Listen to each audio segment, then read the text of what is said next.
Often when you're reading a book, it's very helpful to know the purpose of why the book was written.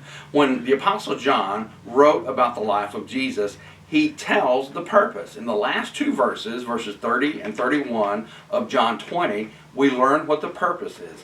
John writes, "Now, truly, many other signs Jesus did in the presence of his disciples that are not written in this book.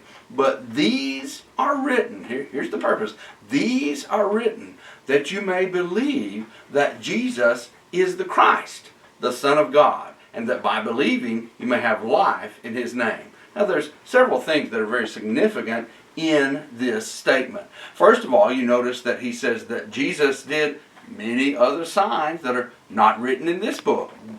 John primarily picks out 7 signs as his outline to tell about the life of Jesus.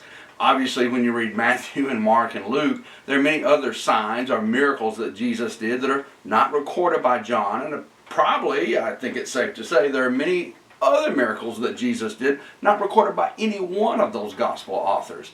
And yet, John picks these out as the primary ones. There's some other miracles in the Gospel of John, but these are the 7 that he uses primarily to prove his point that we should believe that Jesus is the Christ because of these things, because of the signs. A sign is something that signifies something, that it tells you where you are, and it tells you about the place where you are. That's the point that John is trying to make. He's trying to tell us who Jesus is. He's trying to tell us about him.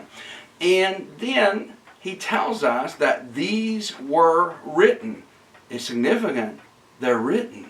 God has communicated to man in the entire Bible with written language, with written word. That way we don't forget what it says. That way we have an objective piece of paper, so to speak, and we can read it in black and white, or red and white as the case is sometimes. And we can see what it says, and we can know what it says, and we don't have to depend on the faulty memory of mankind to distort that over a process of many years. These are written white that you may believe that Jesus is the Christ. That means Messiah. That means anointed one. In other words, that you may believe that Jesus is the King. Who? The King, the Son of God. This is the fundamental foundation to all Christianity, believing that Jesus is King and Son of God. Without that belief, anything beyond that, such as obedience to the gospel, immersion in Christ, living and walking in the light of Christ, that's irrelevant.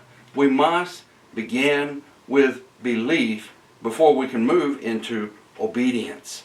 But these things were written to teach us who Jesus was, to believe in him, that ultimately we might indeed believe in him. And what does the text say? Have life in his name.